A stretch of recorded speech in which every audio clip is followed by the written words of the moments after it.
In the vast expanse of the Kepler Dominion, where 1,000 species carved their empires into the flesh of stars, there was one voice that stood out among the councils of power. Her name was Vex'thariel, a Valorian commander of considerable renown.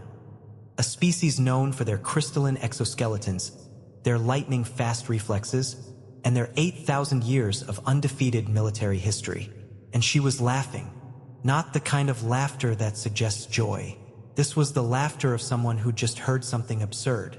Around the holographic war table, her carapace rippled with iridescent hues, the Valorian equivalent of a smile. Her peers sat motionless, waiting. "Let me understand this correctly," she said, her mandibles clicking with amusement. "You wish to negotiate with humans? The bipedal creatures from that backwater world?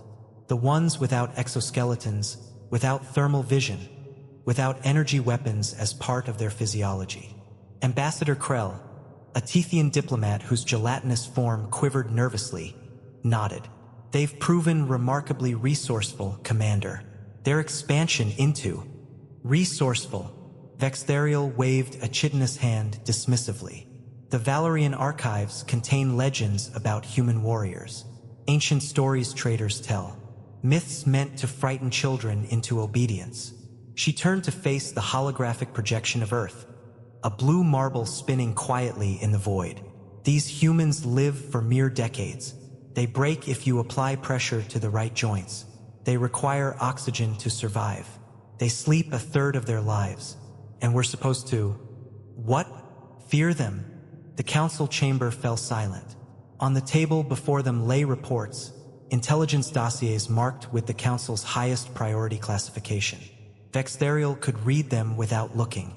Humanity had begun expanding beyond their solar system with unexpected speed. They'd formed alliances with minor species. They'd negotiated trade agreements that somehow always favored them.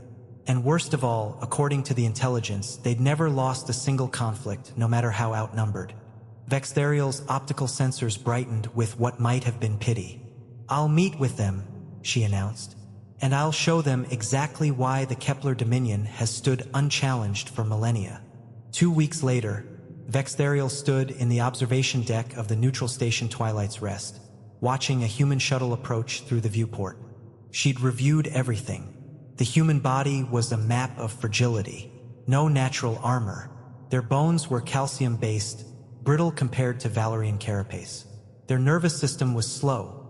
Their reaction time measured in hundredths of a second, while Valorians operated in thousands. They'd developed technology to compensate, of course, but technology could be disabled. Technology could fail. The shuttle docked with a soft metallic thud. When the airlock doors hissed open, a single figure emerged. He was male, Vex'thariel noted. Tall for a human, maybe 1.9 meters. His skin was pale, clearly not from a high-gravity world. He wore a simple gray diplomatic uniform, unarmed. No visible cybernetic enhancements. He looked almost fragile. His name was James Chun, and he carried himself like he'd already won. "Commander Vex'thariel," he said, offering the Valorian salute. 2 fingers crossed before the chest, a gesture that meant respect in a dozen cultures. "Thank you for taking the time to meet." Vex'thariel gestured to the conference room. "No ceremony. No games." They spoke for 4 hours. James was intelligent, she'd grant him that. His arguments about trade agreements and mutual defense were sound. But underlying everything was a current of something she couldn't quite identify. Confidence that bordered on arrogance. When she questioned the human claim of military victory, he simply smiled. Vex'thariel had smiled then, the rippling flash of that crystalline mandible. "I think I shall." The Valorian commander expected a display. She expected to see humans in reinforced armor, compensating with technology for their biological weakness. She expected either to be bored by their attempts or impressed by their ingenuity. What she did not expect was the gymnasium.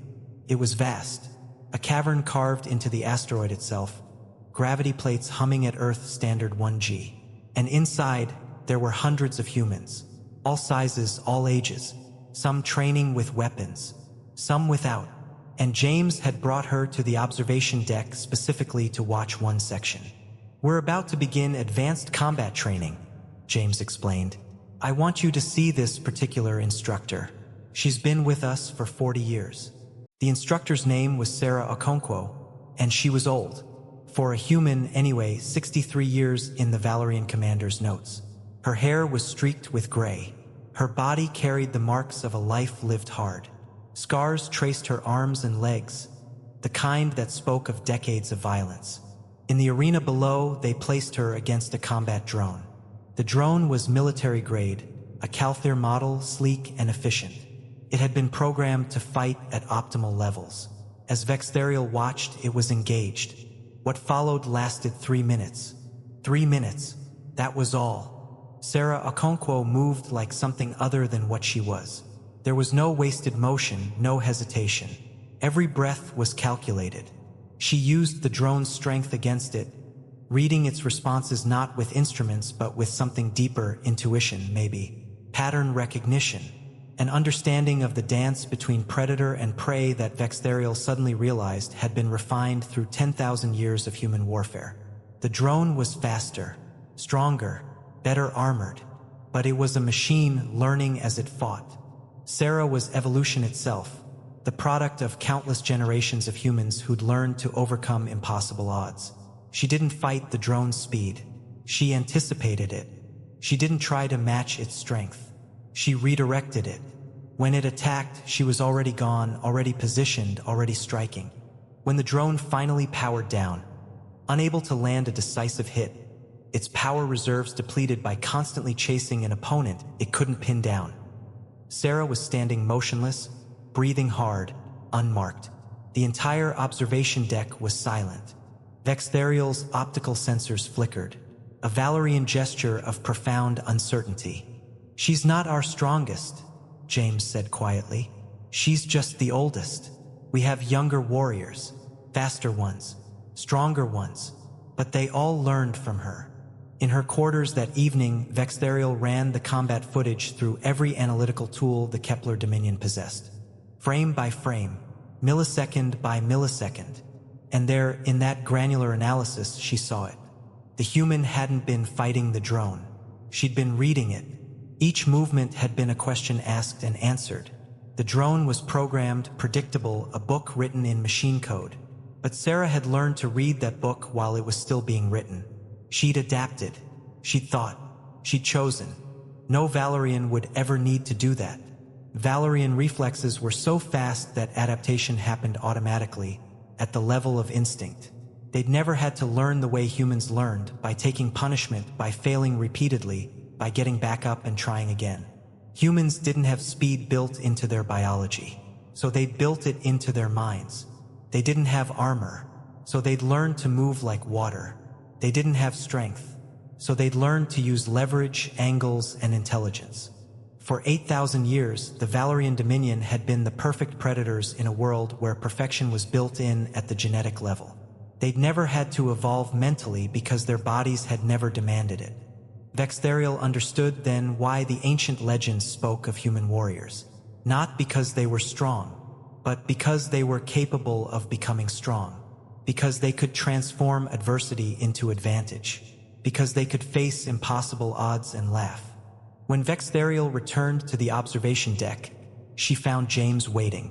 "I owe the Valorian Dominion an apology," she said.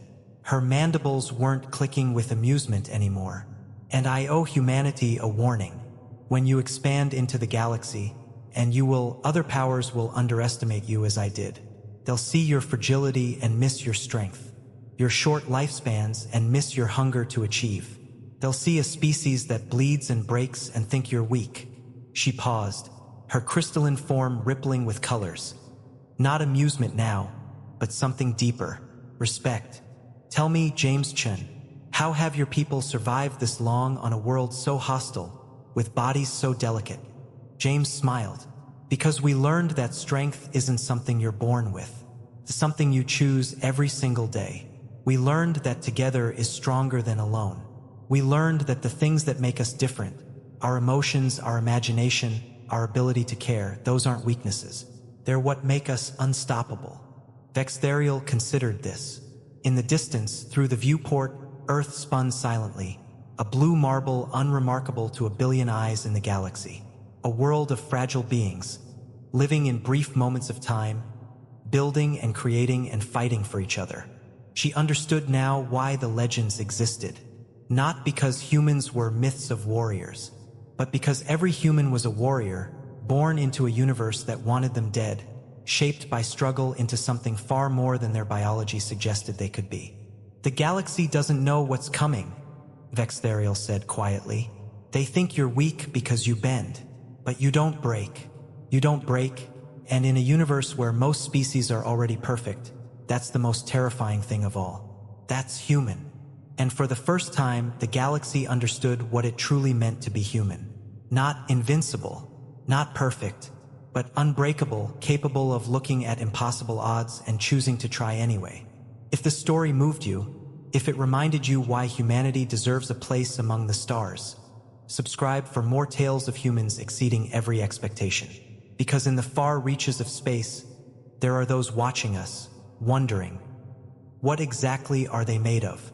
And now, they're made of will.